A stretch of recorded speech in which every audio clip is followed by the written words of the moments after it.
আচ্ছা, আপনি প্রতিবার খুনগুলোর ঠিক পরেই ঘটনাস্থলে সবার আগে পৌঁছে যান কিভাবে? আমি সাংবাদিক স্যার, খবর আমার কাছে ঠিক চলে আসে। মনে হয় আপনি খুনগুলো করছেন বা খুনির কাছ থেকে সরাসরি ইনফরমেশন পাচ্ছেন। কি হলো, চুপ করে আছেন কেন? দেখুন, আপনি আমাদের তদন্তে সহযোগিতা না করলে আপনাকে কিন্তু আমরা গ্রেপ্তার করতে পারি। আর ভাববেন না যে সাংবাদিক বলে আপনি আইনের ঊর্ধ্বে। খুনি চাইছে তার বার্তা সবাই জানুক, হয়তো আমাকে ব্যবহার করছে।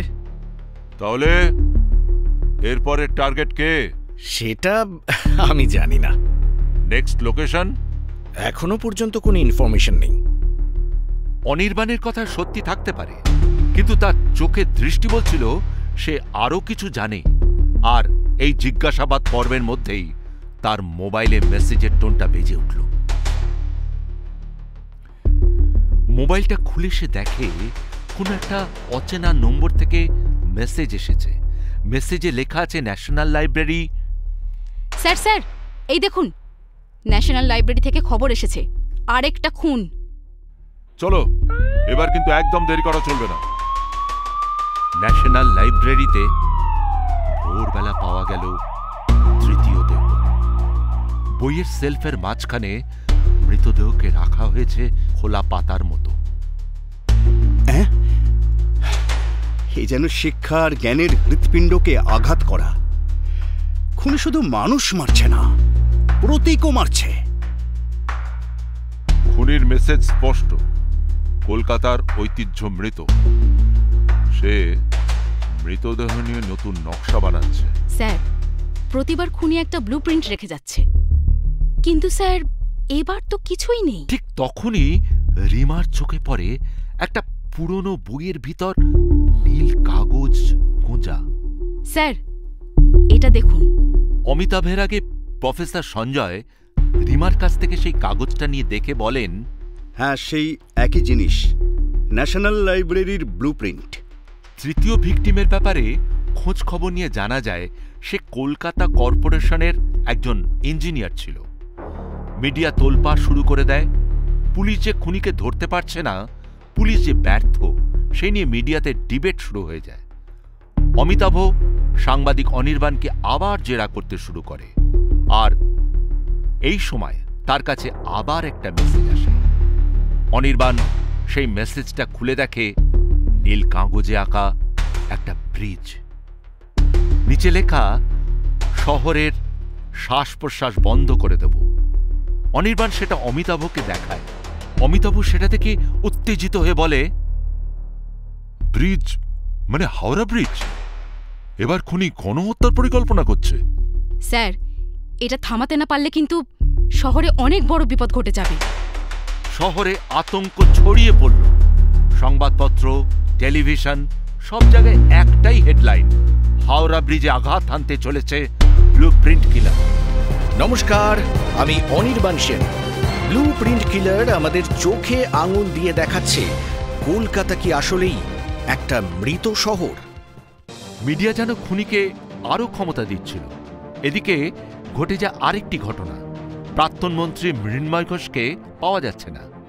পুলিশকে না জানিয়ে আমেরিকা পালিয়ে যাচ্ছিল মৃন্ময়বাবু, কিন্তু তিনি এয়ারপোর্টে আর পৌঁছাতে পারেননি। তিনি কোথায় এখন কেউ জানে না।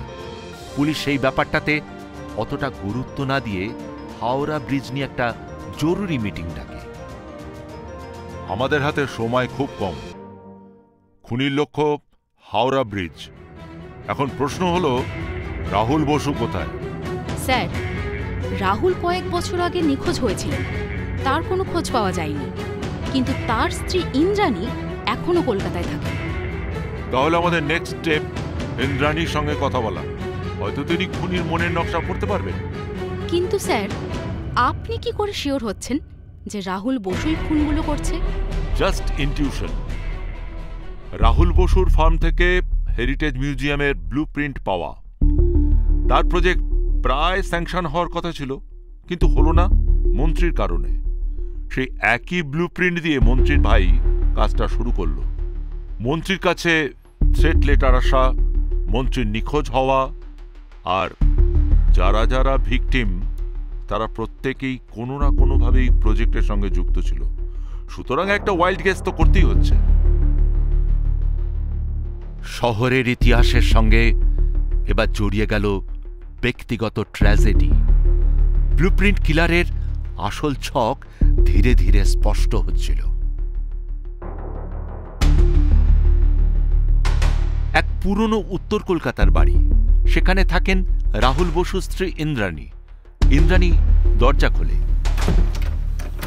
ইন্দ্রাণী দরজা খুলে পুলিশকে দেখে বলে, আমি জানতাম আপনারা একদিন ঠিক আসবেন, ভেতরে আসুন। ইন্দ্রাণীর কনফিডেন্স দেখে অমিতাভ আর রিমা একটু অবাক হয়। তারা ভিতরে এসে বসে। শুরু হয় কথোপকথন। বলুন, কেন এসেছেন? কি জানতে চান আপনারা?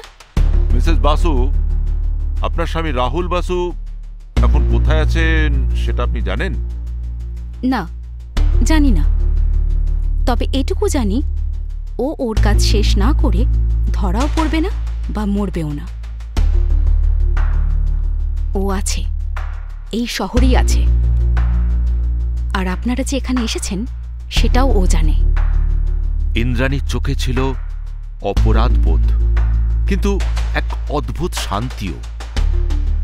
আপনি জানেন উনি কি করছেন? খুন করছেন একটার পর একটা। এখন আবার হাওড়া ব্রিজ উড়িয়ে দেওয়ার প্ল্যান করছেন। জানেন, রাহুল সব সময় বলতো স্থাপত্য হলো মানুষের স্মৃতি। ওর স্বপ্ন ছিল একটা মিউজিয়াম বানানো, যেখানে কলকাতার ইতিহাস টিকে থাকবে। কিন্তু সেই স্বপ্নকে মেরে ফেলেছিল রাজনীতির এক নোংরা লোক আর তার সঙ্গে থাকা কিছু লোকজন। প্রাক্তন মন্ত্রী মৃন্ময় ঘোষ? হ্যাঁ, উনি রাহুলের নকশা চুরি করে ওনার ভাইকে দিয়ে প্রজেক্ট বানানোর চেষ্টা করেছিল। রাহুল মানতে পারেনি সেটা। ওরা রাহুলকে মেরে ফেলারও চেষ্টা করেছিল, কিন্তু রাহুল বেঁচে যায়। আর সেদিন থেকেই রাহুল ঘর ছাড়া।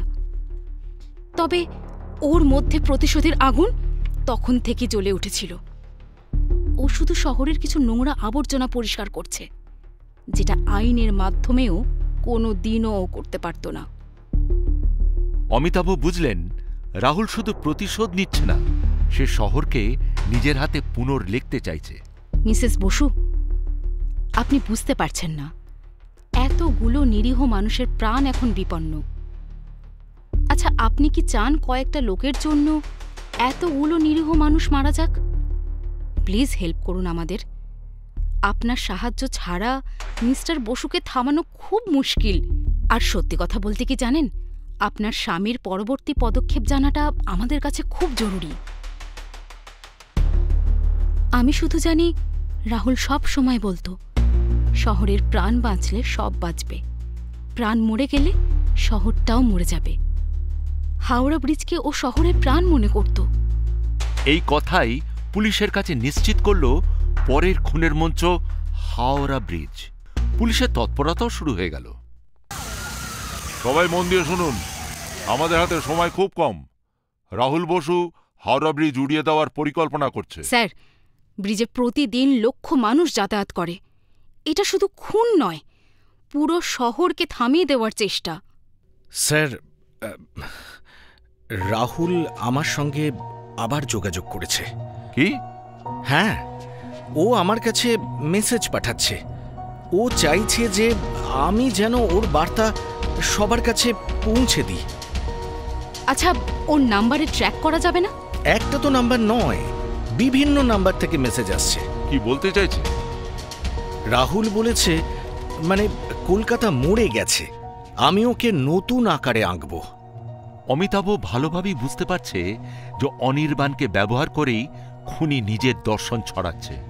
কিন্তু এটাই হয়তো পুলিশের সুযোগও হতে পারে। শোনো অনির্বাণ, ও তোমাকে ইউজ করছে। তুমি কি চাও নিরীহ মানুষ মারা যাক? আমি ওরকম নয় স্যার। গুড। তাহলে রাহুলের বার্তা আর মিডিয়া নয়, এবার কেবল আমরা জানবো, বুঝেছ? হ্যাঁ স্যার।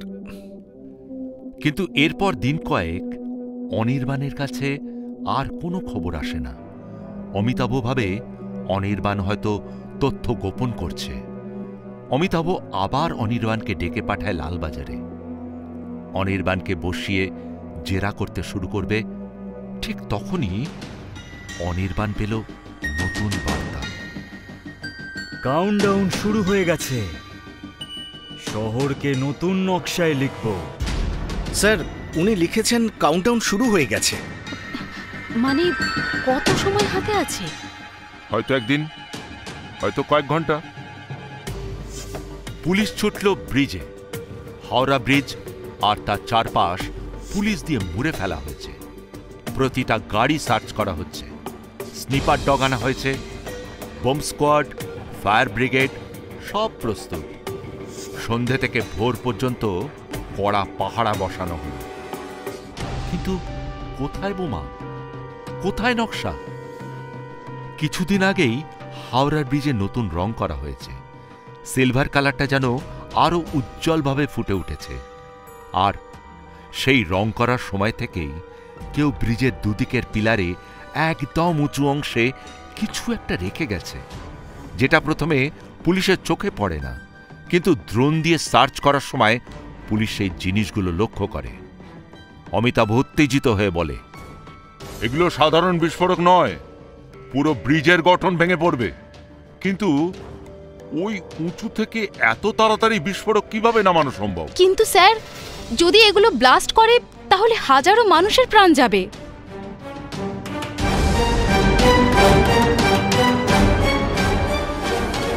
রাত 2টো, হাওড়া ব্রিজ নিস্তব্ধ। তবু বুক কাঁপানো এক স্রোত বইছে এর ভিতর দিয়ে। অমিতাভ, রিমা আর পুরো পুলিশ ফোর্স তৈরি। তখনই অনির্বাণ পেল এক নতুন মেসেজ। আজই নতুন শহরের জন্ম, যদি থামাতে পারো এসো এসো। স্যার, উনি চ্যালেঞ্জ করছেন, বলছেন আজ রাতেই সব শেষ।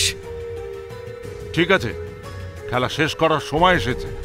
অ্যালার্ট থাকো সবাই, ব্রিজ ফাঁকা করে দাও, সবাই ব্রিজ থেকে সরে যাও, ব্রিজের সব আলো জ্বেলে দাও, স্নাইপারকে ইমিডিয়েট পজিশন নিতে বলো। মুহূর্তে ফাঁকা হয়ে যায় ব্রিজ, জ্বলে ওঠে সব আলো।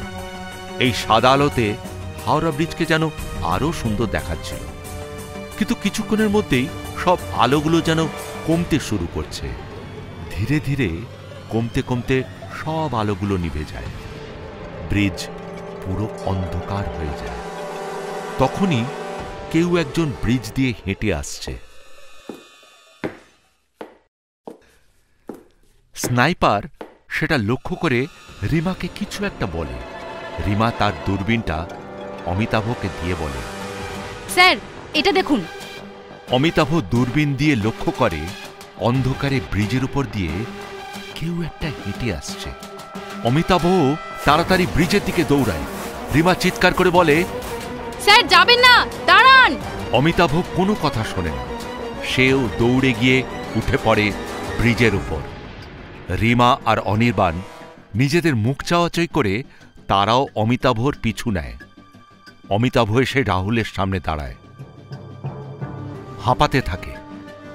রাহুল শান্ত গলায় বলে, welcome to my design. Mister Bose, এখনই বন্ধ করুন এসব প্লিজ। শহর ধ্বংস করে আপনি কি পাবেন? ধ্বংস নয়, পুনর্নির্মাণ। কলকাতা মরে গেছে দুর্নীতি, ভিড়, মিথ্যে প্রতিশ্রুতির ভারে। আমি ওকে মুক্তি দিচ্ছি। এত নিরীহ মানুষের প্রাণ যাবে, এটাই কি মুক্তি? স্থাপত্য সবসময় কিছু ভাঙতে হয় যাতে নতুন কিছু দাঁড়ায়। আর কেউ নিরীহ নয়, সবাই এই পাপের ভাগীদার। কেউ কোনো প্রতিবাদ করে না, সবাই নিজের নিজের স্বার্থ সিদ্ধিতে ব্যস্ত। এদের আপনি নিরীহ বলবেন? রাহুল হাত বাড়াতেই ব্রিজের আলো আবার জ্বলে উঠল, আর পাশের বাসস্ট্যান্ডের কেউ যেন বলে উঠল, কাউন্টডাউন স্টার্ট। আর ঠিক 30 মিনিট বাকি। রাহুল যেন সত্যি সবকিছু নিজের মতো করেই ডিজাইন করেছে। হঠাৎ ব্রিজটা কেমন যেন নড়ে উঠল। ইতিমধ্যে রিমা আর অনির্বাণও এসে পৌঁছে গেছে। স্যার, টাইমার চালু হয়ে গেছে। রাহুল, তুমি যদি সত্যি স্থপতি হও তবে শহর ধ্বংস নয়, বাঁচানো উচিত। তুমি তো এই শহরের জন্য হেরিটেজ মিউজিয়ামে ডিজাইন করেছিলে, আর আজ তুমি। অমিতাভর কথা শেষ হওয়ার আগেই রাহুল চিৎকার করে বলে ওঠে, আমাকে বিশ্বাসঘাতক বানিয়েছে এই শহর। মন্ত্রী মৃন্ময় ঘোষ ওরা আমার নকশা চুরি করেছে। তাহলে মন্ত্রীকে শাস্তি দাও, হাজারো নিরপরাধ মানুষকে নয়। রাহুল এক মুহূর্ত থেমে গেল, চোখে দ্বিধা, তবু রাগে সে যেন ফুঁসছে। সে আবার চিৎকার করে বলে, আপনি সত্যিই চান ওই মৃন্ময় ঘোষের শাস্তি হোক? অমিতাভ বুঝতে পারে এখন রাহুলের কথা শোনা ছাড়া আর কোনো উপায় নেই। সে রাহুলের কথায় সাই দিয়ে বলে, নিশ্চয়ই চাই। আমি আপনাকে কথা দিচ্ছি, মৃন্ময় ঘোষের শাস্তি হবেই। কিভাবে? কিভাবে মানে? আইনের মাধ্যমে। আইনের মাধ্যমে? কিভাবে দেবেন? আপনাদের আইন তো প্রমাণ চায়। প্রমাণ আছে আপনাদের কাছে কিছু? শুনুন, ইনভেস্টিগেশন অলরেডি শুরু হয়ে গেছে, প্রমাণ ঠিক জোগাড় করে নেব। আর মৃন্ময় ঘোষকে কি করে জোগাড় করবেন? মানে মৃন্ময় ঘোষ তো মিসিং, তাকে কিভাবে পাবেন? না মানে?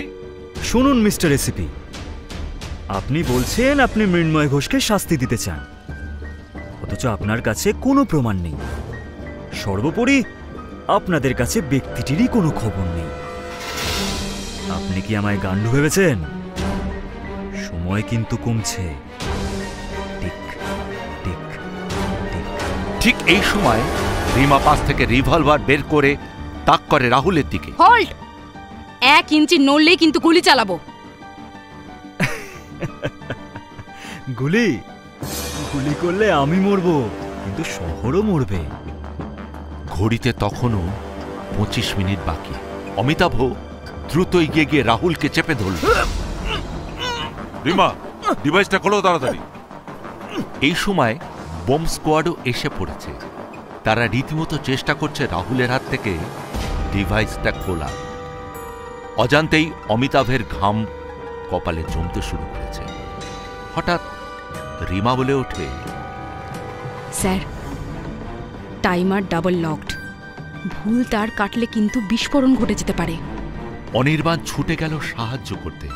ওর সাংবাদিকের চোখে খেয়াল হলো ডিভাইসের পাশে খোদাই করা একটা নকশা, একটা ব্রিজের কাট সেকশন, যেখানে লাল রঙে চিহ্ন দেওয়া। ওই তারটাই আসল, কেটে দাও। টিক টিক থেমে গেল। পুরো ব্রিজ এক মুহূর্ত নিস্তব্ধ হয়ে দাঁড়ালো। সময় থেমে গেছে মনে হলো। কাজ হয়েছে, ডিভাইস বন্ধ। রাহুল বসু, তোমার খেলা শেষ। অমিতাভ রাহুলকে ছেড়ে দিয়ে তার দিকে রিভলভার তাক করে। আর ঠিক সেই সময় রাহুল হাসতে হাসতে পকেট থেকে আরেকটা ছোট্ট ঘড়ি বের করে বলে, ওটা তো জাস্ট ট্রেলার ছিল, ক্লাইম্যাক্স তো বাকি এখনো। আবার সেই টিক টিক টিক শব্দ শুরু হয়। সময় এখন আরো কমতে থাকে। অমিতাভ রিভলভার নামিয়ে জিজ্ঞেস করে, কি চাই আপনার? সকলকে মেরে আপনি খুশি থাকতে পারবেন? আমি তো কাউকেই মারতে চাইনি। আমি আমার সম্মান ফেরত চাই, আমার স্বপ্ন ফেরত চাই। যারা আমার সাথে বিশ্বাসঘাতকতা করেছে তাদের শাস্তি চাই। আমরাও তো তাই চাই। না, আপনারা তা চান না। তাহলে আমার দিকে রিভলভারটা। আপনাদের দিয়ে কিছুই হবে না সেটা আমি জানতাম, তাই আমাকে যা করার সেটা করতে হবে। রাহুল তার পকেট থেকে একটা মোবাইল বের করে কাউকে একটা ফোন করে। সেই ফোনের রিং বেজে ওঠে মাইকে। সবাই অবাক হয়ে যায়। ফোনটা রিসিভ করে প্রাক্তন মন্ত্রী মৃন্ময় ঘোষ। ভয় ভয় তিনি বলেন, hello hello hello mister Ghosh, কেমন আছেন? কে কে বলছেন? আপনি আমাকে খুব ভালো করেই চেনেন। বহু বছর আগের কথা যদিও, কিন্তু আপনার মনে আছে সব। গোটা কলকাতা আপনাকে শুনছে এখন। আমাকে বাঁচান প্লিজ, প্লিজ আমাকে বাঁচান, হেল্প মি। আমাকে কেউ কিডন্যাপ করে একটা ভাঙা বাড়ির মধ্যে হাত পা বেঁধে হাতে একটা মোবাইল দিয়ে চলে গেছে। প্লিজ বাঁচান আমাকে, প্লিজ প্লিজ বাঁচান আমাকে, প্লিজ। ভাঙা বাড়ি? ওই বাড়ির ডিজাইনটা করতে কত রাত জাগতে হয়েছে আমায় জানেন? আর আপনি সেই ডিজাইনটা চুরি করেছিলেন, প্রজেক্টের টাকা আত্মসাৎ করেছিলেন, তাই তো বাড়ির এই অবস্থা। এখন বলুন, আপনি কেন আমার নকশা চুরি করেছিলেন? কেন বলুন? কি আজে বাজে কথা বলছেন? আমি কারোর কিছু চুরি করিনি, ওসব বাজে কথা। তাই নাকি? ঠিক আছে, তাহলে আপনি আপনার বাকি বন্ধুদের কাছে যান, সেখানে গিয়ে হয়তো আপনার সব মনে পড়ে যাবে। রাহুল মোবাইলের একটা কি প্রেস করে দিতেই মন্ত্রীর চেয়ারে নিচে রাখা বোমের টাইমার অন হয়ে যায়। মাইকে ভেসে ওঠে টিক টিক টিক টিক শব্দ। মৃন্ময় ঘোষ ভয় পেয়ে যায়। তিনি আর্তনাদ করে বলেন, প্লিজ আমাকে মারবেন না, প্লিজ। আমি বলছি আমার সব মনে পড়ে গেছে। প্লিজ রাহুল, আমায় মারবেন না, মারবেন না। ভেরি গুড, এবার তাহলে সবকিছু বলুন, সবাই শুনতে চায়। মৃন্ময় ঘোষ এবার প্রাণের ভয় সবকিছু এক এক করে বলতে থাকে। রাহুলের প্ল্যানটা স্যাংশন না করে রাহুলের নকশা চুরি করা, তার ভাইকে সেই নকশাটা দিয়ে প্রজেক্ট পাইয়ে দেওয়া, রাহুলকে প্রাণে মারার চেষ্টা, প্রজেক্টটা শুরু করেও আর্থিক দুর্নীতি করে প্রজেক্টটা বন্ধ করে দেওয়া। একে একে সব কথা স্বীকার করে মৃন্ময় ঘোষ।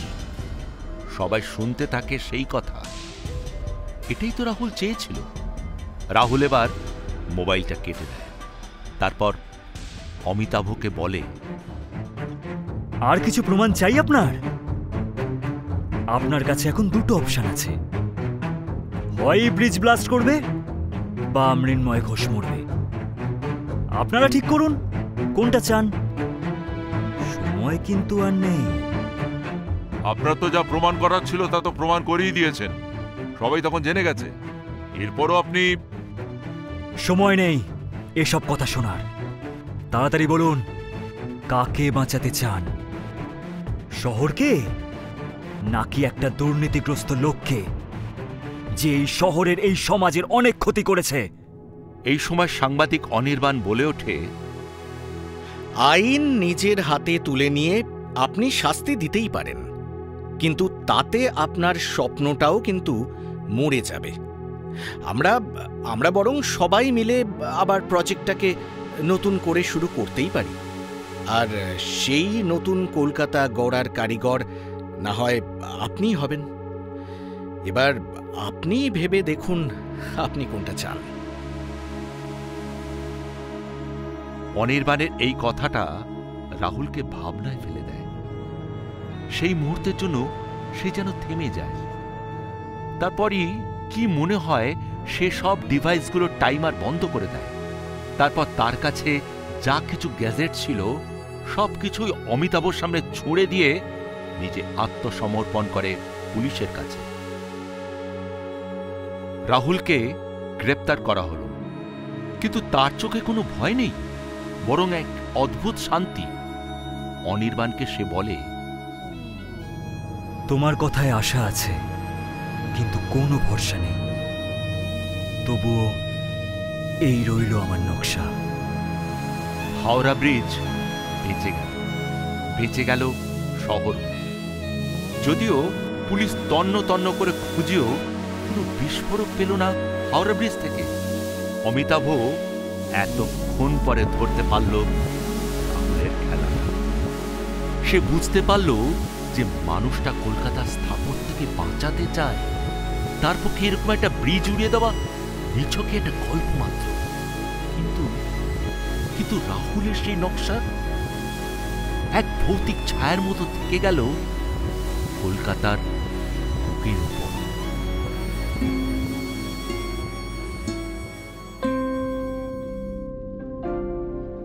রাতের দুঃস্বপ্ন কেটে গেছে, সূর্য উঠেছে, কিন্তু হাওড়া ব্রিজের লোহার গায়ে এখনো লেগে আছে রাতের স্যাঁতস্যাঁতে ভয়।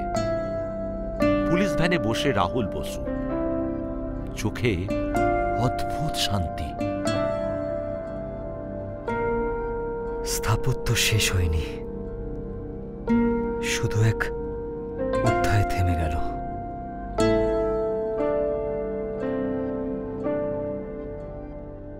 সকালের খবরের শিরোনাম, ব্লুপ্রিন্ট কিলার ধরা পড়ল, কলকাতা রক্ষা পেল। কিন্তু এটা ছিল না শুধু এক খুনের খবর, এটা ছিল শহরের অন্তরাল থেকে বেরিয়ে আসা এক নগ্ন সত্যি। এসব ভিত্তিহীন অভিযোগ। আমি কোনো প্রকল্প বাতিল করিনি। আমাকে গান পয়েন্টে রেখে এসব বলানো হয়েছে, সব মিথ্যে। প্রমাণ লুকানো যায় না মন্ত্রীমশাই। আপনার ঘুষখোর চুক্তি, রাহুলের নকশা চুরি, সব প্রমাণ নিয়েই এসেছি আপনার কাছে। এই প্রথমবার মন্ত্রীর কণ্ঠে কাঁপন দেখা গেল। কয়েক সপ্তাহের মধ্যে সত্যি ফাঁস হয়ে গেল। মন্ত্রী মৃন্ময় ঘোষ গ্রেপ্তার হলেন। রাহুলের নকশা চুরি, কোটি টাকার দুর্নীতি সব প্রমাণিত। অনির্বাণের কলম কিন্তু থামল না। দিনের পর দিন সে লিখল, ব্লুপ্রিন্ট কিলার, এক শহরের মৃতদেহ, এক স্থপতির স্বপ্ন। প্রবন্ধ প্রকাশ হতেই সারা কলকাতায় আলোড়ন পড়ে গেল। কলকাতা কি সত্যি বেঁচে আছে, নাকি শুধু সব যাত্রা করছে কাগজ কলমে? জেলের অন্ধকারে বসে রাহুল বসু, তার হাতে ছোট্ট একখানা নকশার খাতা, প্রতিটি পাতায় আঁকা নতুন কলকাতার ছবি। সে জানে বাইরের দুনিয়া তাকে খুনি বলবে, কিন্তু নিজের চোখে সে এখনো স্থপতি।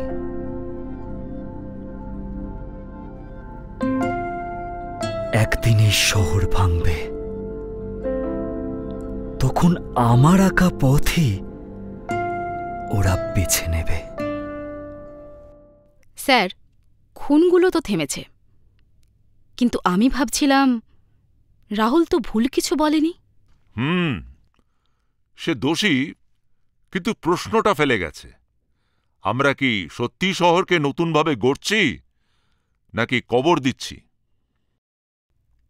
অনির্বাণের লেখা কলেজ স্ট্রিটে বিক্রি হচ্ছে। ছাত্ররা, গবেষকরা, সাধারণ মানুষ পড়ছে। কারো চোখে ক্ষোভ, কারো চোখে প্রশ্ন, কারো চোখে ভয়। এক ছাত্র বলে ওঠে, খুন হলেও লোকটা মিথ্যে বলেনি। কলকাতা আবার সেই নিজের মতো চলতে শুরু করল। ট্রাম, বাস, বাজার সবই স্বাভাবিক। তবু অদৃশ্য ফাঁকে ফাঁকে এক ভয় রয়ে গেল, যেন প্রতিটি ভবনের দেয়ালে লুকিয়ে আছে সেই প্রশ্ন, শহরটা কি জীবিত না মৃত? ব্লুপ্রিন্ট কিলারের খুন থেমেছে, কিন্তু তার প্রশ্ন থামেনি। কলকাতা আজও দাঁড়িয়ে আছে রঙিন আলোয় মোড়া, কিন্তু ভিতরে ভিতরে এ শহর কি সত্যি বেঁচে আছে, নাকি কেবল এক নিখুঁত স্থাপত্যের লাশ? দ্য বিগ ডে প্রোডাকশনের চতুর্থ নিবেদন অভিশপ্ত শহর, প্রযোজনা শুভেন কুমার দাস, কাহিনী ও নাট্যরূপ ব্রতীন বর্মন, নির্দেশনা বরুণ দাস, শব্দগ্রহণ শৈবেশ আদক, গ্রাফিক্স ও শব্দ পরিকল্পনা সুদীপ্ত দাস, সহকারী সুনন্দন চক্রবর্তী।